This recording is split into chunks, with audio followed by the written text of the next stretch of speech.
Welcome to The Planning Period, your go-to for fresh teaching ideas, ready-to-use resources, and expert recommendations straight from your statewide PBS educator network. This week we're talking Civic Learning Week, which is a great opportunity to dive into social studies, government, and democracy no matter what you teach. I've also got a Women's History Month resource that's easy to implement, a weird but awesome piece of Michigan history, and a mini PD on the value of youth-led civic action, and a PBS pick for World Wildlife Day that will get students thinking about conservation and citizen science. Let's get into it. Let's start with some of my favorite public media resources to help you bring civic education into any classroom. Now, I know these topics can sometimes feel tricky to bring into the classroom, especially right now, but stick with me because the resources I have for you today are standards aligned, engaging, and designed for well-rounded, thoughtful conversations. For our youngest learners, PBS Kids' City Island introduces civics in a fun and approachable way. In this animated series, there are no people, just objects who work together to keep their community running. It's a playful, engaging way for young students to learn about community roles, government functions, and how curiosity and innovation keep societies moving forward. For a broader set of lessons across grade levels, check out the Civics collection on PBS Learning Media. It's packed with videos, lesson plans, and activities covering the foundations of American democracy, the structure of government, the roles that citizens can play, and how laws and policies impact our everyday lives. If you're looking for a one-stop shop for civics education, this collection has everything you need. Now, this one's a personal favorite. When I was teaching middle schoolers about government and citizenship, I was always searching for ways to connect historical documents and decades-old legislation to the world they live in now. That's exactly what Retro Report does. It takes historical events and policies and traces their impact to the present using unbiased investigative journalism. Some of the best episodes dive into media literacy, conspiracy theories, global relations, and political ideologies. If you want to help students see history as relevant and connected, Retro Report is an incredible tool. All of these programs are free to view on pbs.org, and you can find lesson plans and student-facing learning materials on PBS Learning Media. All the links are in the description for this video or on our Planning Period hub on the MLC website.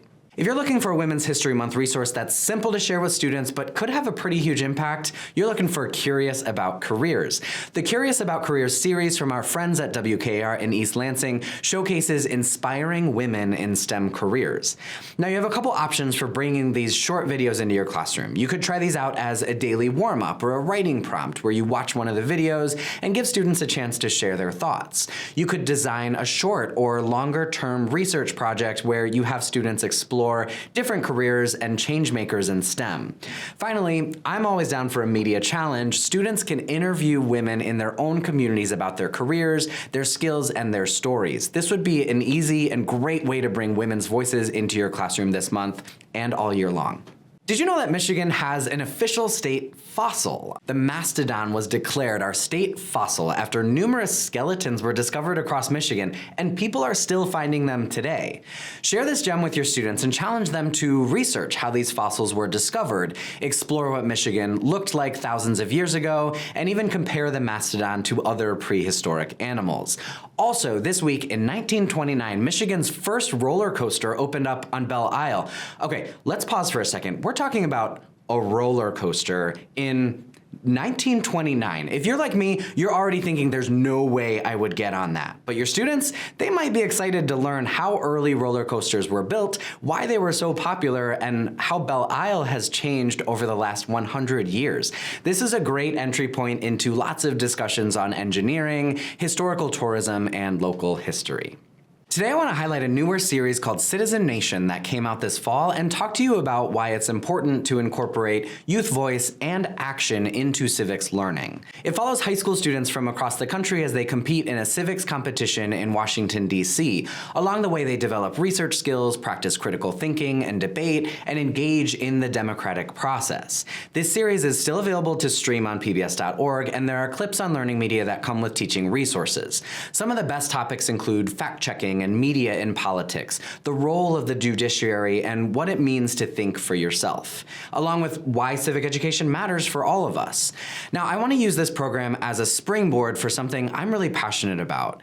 The idea that civics learning isn't just about understanding democracy, it's about giving students the tools they need to participate. One of the key recommendations from the folks behind Civics Learning Week is youth-led civics action, centering students as civics experts and empowering them to take an active role in democracy. So how do we do this authentically? First, let's talk about what the research says.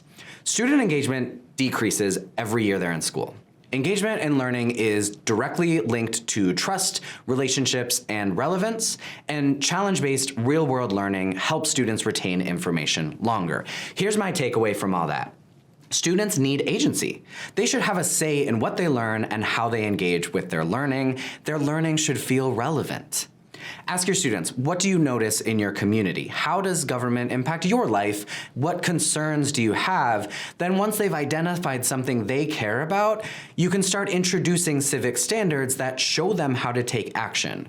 Most importantly, you can't stop at that conversation. You have to actually give students a way to act, get involved, and make an impact. World Wildlife Day is this week, and I'm watching everything I can from PBS Nature.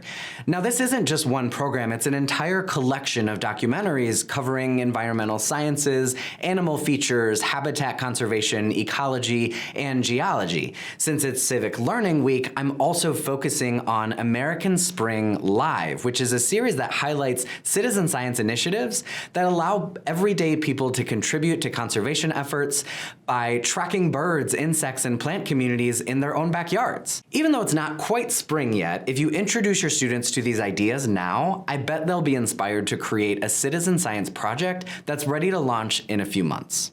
That's it for this week. Which resource are you most excited to use? Let us know in a comment below, and make sure you hit subscribe and follow us for more teaching ideas, resources, and classroom-ready content from the Michigan Learning Channel. I'll see you next time. This program is made possible in part by the state of Michigan and by viewers like you. Thank you.